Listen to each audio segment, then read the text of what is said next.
and welcome to Carp Fishing Tactics.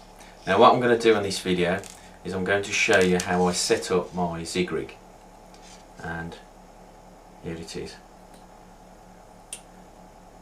Right, and I'll just show you in detail how I set that up. Now here's my zig rig, and it's made with an inline bubble float there, and it slides up and down a very stiff boom of about 10 to 12 inches long, the stiff boom, and it's this is actually IQ of about 20 pounds, so it's very, very stiff, and it's great for the anti-tangle properties.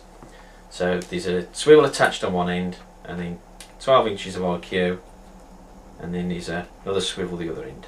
Now this end on this swivel, this is the rig end, and what I've attached here is much finer line, maybe 10, 12 pound fluorocarbon, anything mono. And then on this example I've only made it about 8 inches long, but obviously you can make it quite a lot longer. And then on here what I've attached is just a normal barbed hook. I'll just zoom in a bit more. It's a normal barbed hook, and what I've done is I've done it with a knotless knot, and then I've done like a D-rig type attachment there, and then on D-rig I've just folded on a bait band, and the idea of that is so I can change the bait quite easily. I can drill a pop-up and thread this through and put it on quite easily. And that why I like to do it this way as well is because I feel that it's best to get the pop-up close to the hook, to the bend of the hook, because I feel that if a fish swims over the top, the hook is so close underneath to the boilie that the fish can't really see much of the hook. So that's why I prefer to do it that way, using a bait band on a rig ring, as you can see there. So that's attached to normal mono. Like I say, you can do that any length you want, down to that swivel, and then that swivel is a nice stiff boom that goes to the other swivel.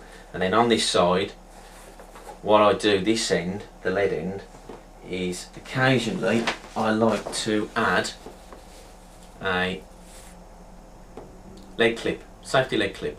So then as that slides in on the main line, put your lead on, and then the lead can easily eject as you get a take and as you're playing a fish, and then it makes it easier to get it in.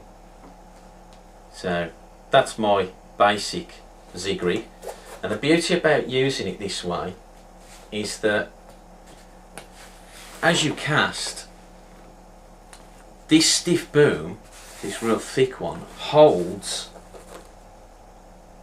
the last bit, the last hook link, away from the lead and away from that boom, that float. Holds it away and limits the tangles. But what I've noticed you do have to do is on the cast, do put foamer on here, rig foam on the hook, to keep it away and stop the tangle.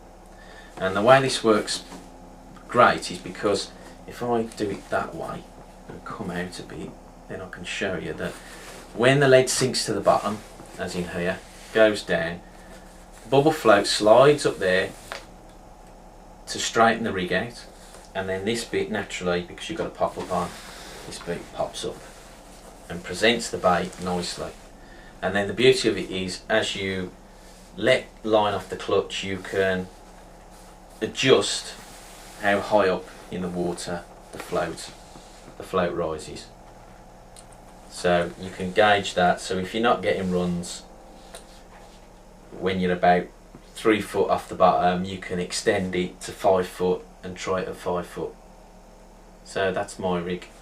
There you go. And that's the zig rig. So if you have any questions or criticisms, visit the site. It's carpfishingtactics.com. All the best. See you soon. Bye.